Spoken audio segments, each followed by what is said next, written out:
नमस्कार. मी भाऊ तोरसेकर. तुम्ही बघत आहात प्रतिपक्ष.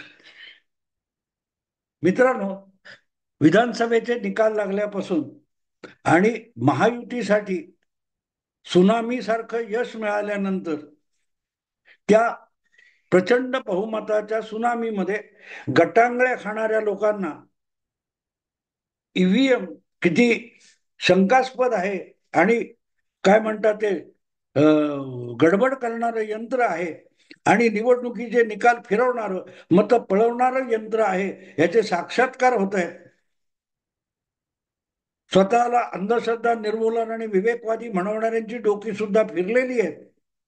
सुदैव असं की काल परवाच सुप्रीम कोर्टामध्ये असा एक दिवटा कोणतरी गेला होता आणि त्याची पार हजामत करून सुप्रीम कोर्टाने त्याला आपल्या कोर्टातून हाकून लावलं.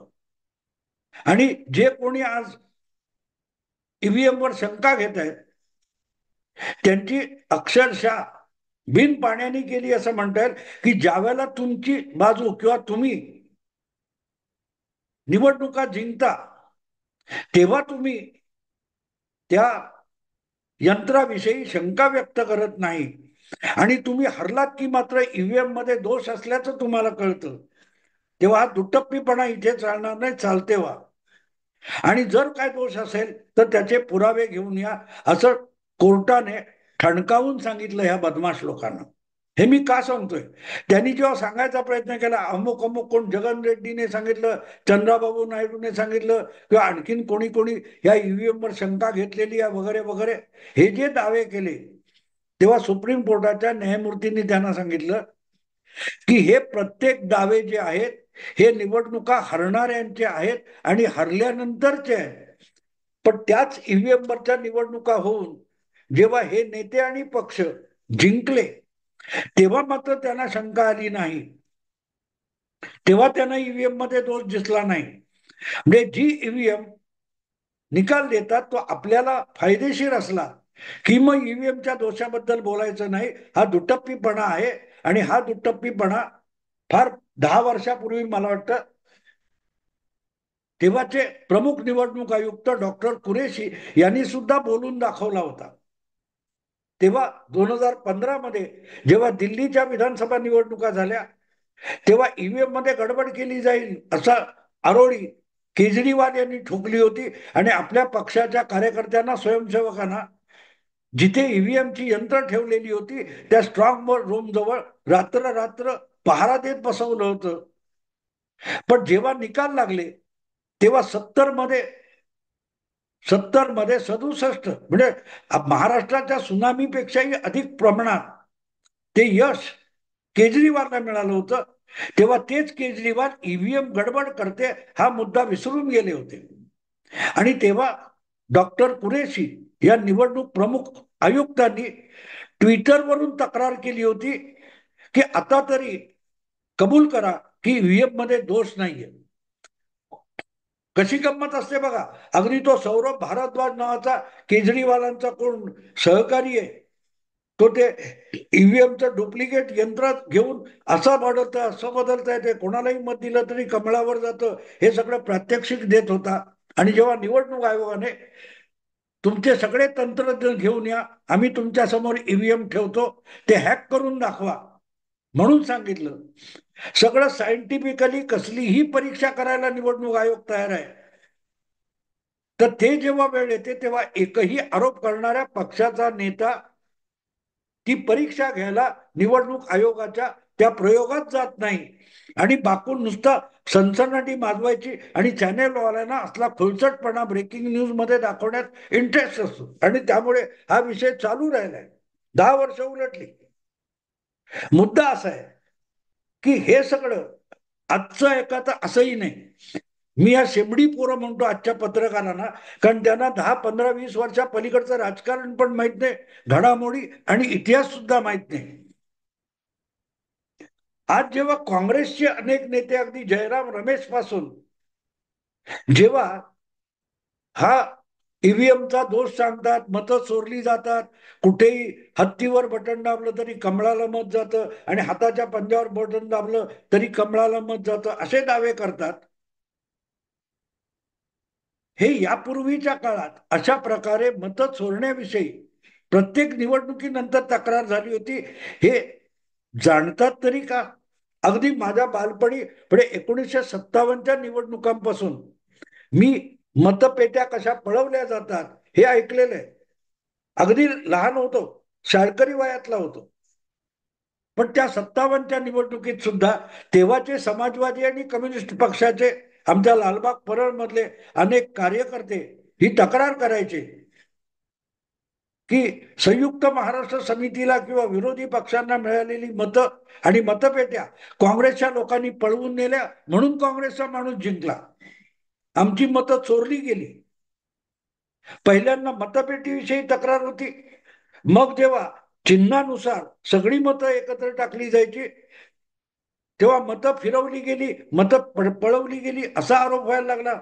मग दादागिरी करत करत, पण ह्या सगळ्याचा कहर जो होता तो बरोबर 53 वर्षापूर्वीचा आहे. आज ज्या सुनामी बद्दल काँग्रेसवाल्यांनी बोलतायत पोपट, त्यांना आपल्या पूर्वज इंदिरा गांधी नावाच्या होत्या हे तरी माहिती आहे का?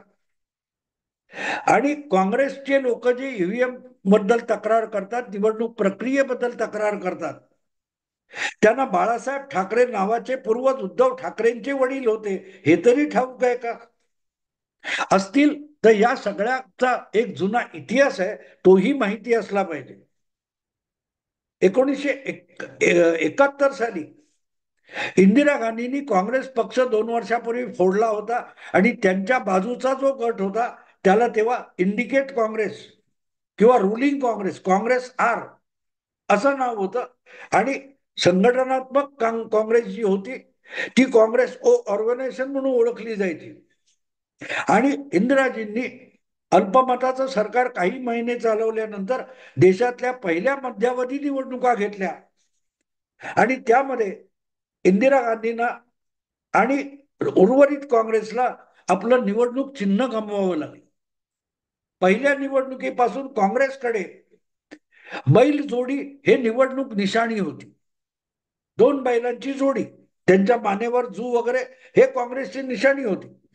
पण 69 साली काँग्रेसचे 2 तुकडे पडले आणि त्याचा निकाल निवडणुका लागल्यानंतर सुद्धा घेता आला नव्हता. म्हणून निवडणूक आयोगाने इंदिरा काँग्रेसला गाय वासरू हे चिन्ह दिलं. तर संघटना काँग्रेस या गटाला मोरारजी देसाई, निजलिंग पवार त्यांच्या गटाला चरखा चालवणारी महिला असं चिन्ह दिलं होतं, चरखा चलाती महिला. आणि ती निवडणूक झाली. मग तेव्हा 2 भाग होते, एका बाजूला भाजप वगैरे सारखं होतं, दुसऱ्या बाजूला डाव्यांची एक आघाडी होती आणि एका बाजूला काँग्रेसच्या इंदिरा गांधींच्या विरोधात संघटना काँग्रेस, स्वतंत्र पक्ष, जनसंघ अशी एक आघाडी होती. आणि त्या निवडणुकीमध्ये इंदिराजींना 2/3 2/3 इतकं प्रचंड बहुमत मिळालं. आणि शिवसेनेने, बाळासाहेबांच्या शिवसेनेने लढवलेली ती पहिली लोकसभेची निवडणूक होती, पहिली लोकसभेची निवडणूक. आणि मनोहर जोशी आणि वामनराव महाडिक आणि मला वाटते रायगड किंवा पुण्यामधून असे 1-2 उमेदवार, त्यांनी 5-6 उमेदवार उभे केले होते. पण सगळ्यात मोठी शिवसेनेचा आधार कुठचा होता तर मध्य दक्षिण आणि मध्य उत्तर, जिथे शिवसेनेचं प्राबल्य होतं, गिरणगाव आणि दादर वगैरेचा, दादर माहीम, माटुंगा वगैरे हा उच्चभ्रू वर्ग, उच्चभ्रू इलाखा, या ठिकाणी शिवसेनेचा दबदबा होता. हे मी मुद्दाम का सांगतोय मित्रांनो, त्यावेळेला मला आठवतं मध्य उत्तर हा जो मतदारसंघ होता जिथून मनोहर जोशींनी निवडणूक लढवली होती, तिथे एकूण 30 नगरसेवकांच्या जागा होत्या. त्या लोकसभा मतदारसंघामध्ये एकूण 30 नगरसेवक निवडून येत होते आणि त्या 19 पैकी जवळजवळ 19 नगरसेवक एकट्या शिवसेनेचे होते. आणि त्यामुळे जनरली गृहीत धरलं जात होतं की मनोहर जोशी तर निवडून येतील, कारण त्या मतदारसंघात 2/3 नगरसेवक एकट्या शिवसेनेचे होते. पण मनोहर जोशी हे तब्बल 1 लाखाच्या मताधिक्याने पराभूत झाले. आर डी भंडारे यांनी त्यांचा पराभव केला होता. वामनराव महाडिक पण दक्षिण मध्य मुंबईमध्ये हरले. पण तिथे जेवढं नव्हतं त्यापेक्षा इकडे मध्य उत्तर मध्ये शिवसेनेचं प्राबल्य होतं आणि त्यामुळे ही सगळी निवडणूक लोकांना धक्कादायक वाटत होती, कारण काँग्रेस दुभंगलेली होती. अर्धी काँग्रेस बाजूला आणि एका बाजूला इंदिरा गट आणि तरी एकट्या इंदिराजींना 2/3 बहुमत, म्हणजे काहीतरी निवडणूक गफलत झालेली आहे. ही दबल्या आवाजात चर्चा होत होती. पण त्याला वाचा फोडणाऱ्या माणसाचं नाव बाळासाहेब ठाकरे होतं. निवडणूक निकालानंतर शिवाजी पार्कला घेतलेल्या सभेत बाळासाहेबांनी एक जाहीरपणे निवडणुकीच्या घोटाळ्याचा आरोप केला होता. तो आरोप सांगण्यासारखा आहे मित्रांनो, कारण बाळासाहेबांनी म्हटलं होतं तेव्हा ईव्हीएम नव्हतं, बॅलटवरच मतदान व्हायचं. बॅलट म्हणजे कागदावर मतपत्रिका छापलेली आहे आणि त्याच्यावर शाईचा शिक्का मारून मत द्यायचं, फुल्ली मारून, असं होतं. तरीही बाळासाहेबांनी असा आरोप केला होता की झाला इंदिराजींचा जो भव्य विजय, आजच्या भाषेत सुनामी, तो विजय हा बाईचा म्हणजे इंदिरा गांधींचा नाही, हा विजय बाईचा नाही, किंवा इंदिराजींचं निवडणूक चिन्ह जे होतं गाय वासरू, हा विजय गायीचा नाही. काय म्हणाले होते बाळासाहेब? हा विजय बाईचा नाही, हा विजय गायीचा नाही, हा विजय शाहीचा आहे. आणि हे सांगताना बाळासाहेबांनी असा आरोप केला होता की मतपत्रिका मुळातच अशा छापल्या होत्या की त्या छापलेल्या मतपत्रिकेवर आधीपासूनच अदृश्य न दिसणारा असा गाय वासरू या चिन्हावर शिक्का मारलेलाच होता. पण मतपत्रिका मतदाराच्या हातात पडते तेव्हा तो शिक्का दिसायचा नाही. मतदान करताना वाटेल तिथे, जिथे मतदार मत देतोय तिथे शिक्का मारला आणि घडी घालून ते बेटापेटीत मत टाकलं, कागदी मतपत्रिका, की 2-3 तासानंतर सामान्य मतदाराने जो शिक्का मारलाय ती शाई उडून जाते आणि मूळ छपाईमध्येच जी अदृश्य शाही ही गाय वासरावर शिक्का मारलेला आहे ती दिसायला लागते. आणि त्यामुळे मतदानापासून मतमोजणीपर्यंत जो काही तासांचा किंवा दिवसांचा फरक पडतो त्यामध्ये मतदाराने दिलेलं मत गायब होतं आणि आधीपासूनच जो शिक्का मारून ठेवलेला आहे प्रिंटिंग मध्ये तो गायीवरचा शिक्का दिसायला लागतो. असा युक्तिवाद बाळासाहेबांनी शिवाजी पार्कच्या सभेमध्ये केला होता. हा बाईचा नव्हे, हा गाईचा नव्हे, हा शाहीचा विजय आहे आणि त्यासाठी रशियाहून खास बनवून शाही इम्पोर्ट केली होती असंही बाळासाहेब म्हणाले होते. तेव्हाच्या काँग्रेस नेत्यांनी बाळासाहेबांची खिल्ली उडवलेली होती, टिंगल केलेली होती. अगदी कम्युनिस्टांनी सुद्धा, जे इंदिरा गांधींचे समर्थक होते, त्यांनी सुद्धा बाईंची टवाळी केली होती, बाळासाहेबांची टवाळी केली होती. आज तेच बाळासाहेबांची शिवसेना, त्यांचे वारस आणि दुसरीकडे इंदिरा गांधींचे वारस हे हातात हात घालून आजच्या ईव्हीएम वर नेमकी तीच शंका व्यक्त करते की मतदानात गडबड आहे. म्हणजे 53 वर्षापूर्वी बाळासाहेबांनी जो आरोप केला होता, जी शंका व्यक्त केली होती ती बरोबर आहे असं आजचे काँग्रेसवाले म्हणतायत, ज्यांच्या पूर्वजांनी तेव्हा बाळासाहेबांची टिंगल केली होती. 53 वर्षानंतरची सहमती आहे. सांगायचा मुद्दा असा मित्रांनो की हरणारी बाजू ही नेहमी अशा तक्रारी करते आणि जी हरण्यानंतरही तक्रार करत नाही ते लोकशाहीचे खरे पुरस्कर्ते असतात. कारण ते लोकशाही संस्थांवर विश्वास ठेवतात आणि लोकशाही संस्थांनी दिलेल्या निकालाला शिरसावंद्य मानतात. भारतीय जनता पक्षाने काश्मीर मधला पराभव असो किंवा झारखंड मधला आपला पराभव असो हा उदात्त मनाने स्वीकारलेला आहे आणि तरी त्यांना लोकशाहीचे मारेकरी म्हणायचे. आणि जे सुप्रीम कोर्टापासून निवडणूक आयोगापर्यंत प्रत्येक लोकशाही संस्थेवर संशय व्यक्त करतात, तक्रारी करतात, गडबड आहे म्हणतात, ते मात्र लोकशाहीचे रक्षण करते झाले. किती विनोद आहे बघा मित्र, किती विनोद आहे. म्हणजे बाळासाहेबांनी दिसणारी शाही, अदृश्य होणारी शाही, परत उमटून येणारी शाही, हा जो युक्तिवाद केला त्याची त्या काळातल्या संपादकांनी अग्रलेख लिहून टिंगल केलेली सुद्धा तुम्हाला शोधाशोध केली तर वाचता येईल. आज दुर्दैव असं आहे की तेव्हाच्या एकमेकाविरुद्ध आरोप करणाऱ्या बाजू होत्या, ते एकत्र आले आणि काँग्रेसचे सगळ्यात बुद्धिमान आजचे नेते जयराम रमेश हे सुद्धा ईव्हीएमच्या बॅटरीचं प्रमाण मोजत आहेत. किती टक्के बॅटरी शिल्लक आहे, बॅटरी किती शिल्लक आहे यावर मतदानाचे आकडे बदलत नसतात. बॅटरी 99% शिल्लक असो किंवा 5% शिल्लक असो, नोंदलेलं मत त्या चिप मधलं बदलत नसतं.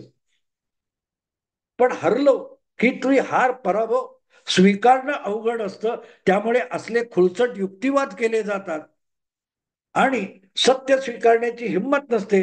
तेव्हा मग ह्या असल्या तक्रारी सुरू होतात आणि निवडणूक आपला सुप्रीम कोर्टाने नेमकी तीच गोष्ट सांगून जे कोणी याचिका करते ईव्हीएम रद्द करण्यासाठी याचिका घेऊन गेले होते त्यांची पार बिन पाण्याने केली आणि त्यांना हाकून लावले.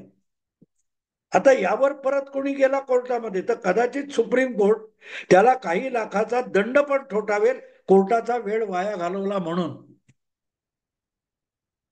मित्रांनो, क्रिकेट असो किंवा कुठचाही खेळ असो, लोकशाही असोत, निवडणुका असोत, कोर्टाचा न्याय निवाडा असो, तो खिलाडू वृत्तीने स्वीकारता आला पाहिजे. आणि तो जर स्वीकारायची तुमची मानसिकता नसेल आणि तयारी नसेल तर तुम्ही लोकशाहीवादी असत नाही, तुम्ही अराजकवादी असता. मी नेहमी एक गोष्ट त्या डकवर्थ लुईस क्रिकेट मधली सांगतो की तुम्ही व्यवहारता बघितलं तर डकवर्थ लुईस हा जो क्रिकेटमध्ये नियम आहे तो नंतर खेळणाऱ्या संघावरचा एक प्रकारे अन्याय असतो. पण खेळामध्ये जितक्या उदार मनाने विजय स्वीकारायचा असतो, नतमस्तक होऊन स्वीकारायचा असतो, तितक्याच खुल्या दिलाने खिलाडू वृत्तीने पराभव देखील स्वीकारायचा असतो. म्हणून आपण बघतो त्या क्रिकेटच्या मैदानावर जेव्हा मॅच संपते तेव्हा दोन्ही बाजूचे खेळाडू उभे राहतात आणि एकमेकाला हाताला हात लावून हस्तांदोलन करून मग मैदान सोडतात. त्या खिलाडू वृत्तीचा आजच्या लोकशाही बचाव आंदोलन बुद्धिमंतांनी फार बैंगन भरता करून टाकलेला आहे. असहिष्णुतेला आजकाल सहिष्णुता म्हटलं जातं. तेवढ्या ठामपणे काँग्रेसच्या नेत्यांनी पुढे येऊन आज सांगितलं पाहिजे की बाबा 53 वर्षापूर्वी बाळासाहेबांनी जी मतपत्रिकेवर अविश्वास व्यक्त केला होता, शाहीवर अदृश्य होणारी दिसणारी शाही असा आरोप केला होता, तो 100% बरोबर होता. आमच्या इंदिरा आईनी सगळा घोळ घालून निवडणूक जिंकली होती असं मान्य करावं. जे संजय राऊत रोज राहुल गांधी माझा मित्र आहे सांगतात, त्यांनी जाऊन राहुल गांधी पटवावं की तुझ्या आईच्या आजीसाठी माफी माग. आमच्या आजोबाने म्हटलं होतं की हा गुन्हा आहे म्हणून घोळ केलाय. आज गडबड असेल तर 1971च्या लोकसभा निवडणुकीत सुद्धा गडबड होती आणि ईव्हीएमच्या ऐवजी बॅलेट कागदाच्या मतपत्रिकेवर मतदान घेतलं तर गडबड होणार नाही याची गॅरंटी कोणी द्यायची. कारण आज जे म्हणतात ना, एकदा काय ते कागदी मतपत्रिकेवर घ्या मग दूध का दूध पाणी का पाणी होऊन जाईल, ते एक विसरतात. मतपत्रिका कागदाच्या होत्या तेव्हाही असेच आरोप होत होते. हे आजच्या शेंबड्या पत्रकारांना आणि दूधखोळ्या संपादकांना माहिती नसेल तर त्यांनी जरा जुना इतिहास चाळून बघावा. चाळून बघावा. नुसताच जुन्यांचा काहीतरी वारसा टिळक आगरकर जांभेकर सांगत बसायची गरज नाही. थोडा अभ्यास करावा, थोडा इतिहास तपासून बघावा, मग कळेल की भारतातल्या पहिल्या निवडणुकांपासून आजपर्यंत प्रत्येक वेळी हरणारी बाजू असते ती असेच खोटे नाटे वेडे वाकडे तर्कशून्य आरोप करत राहिलेली आहे. पुढच्या वेळेला परत त्याच निवडणुका लढवत राहिलेली आहे आणि प्रत्येक वेळेला हरणारे, पूर्वीच्या काळात हरणारे बिचारे बिगर काँग्रेस पक्ष होते. आता काँग्रेस हा सुद्धा गेल्या 30-35 वर्षात हरणाऱ्यापैकी, अधूनमधून हरणाऱ्यापैकी एक पक्ष झालाय. त्यामुळे काँग्रेसमध्ये सुद्धा ही तक्रारीची मानसिकता आलेली आहे, वाढलेली आहे आणि रुजलेली आहे. पण ते करताना आपण इंदिराजींचा घोटाळा हा बाळासाहेबांच्या आरोपानुसार झाला होता, तो निमूटपणे स्वीकारतोय, हे तरी कोणी जयराम रमेश, राहुल गांधी, नाना पटोले यांना समजावलं पाहिजे. यासाठी हा व्हिडिओ केला. मित्रांनो, आवडला लाईक करा, शेअर करा आणि प्रतिपक्षाला सबस्क्राईब करा. नमस्कार.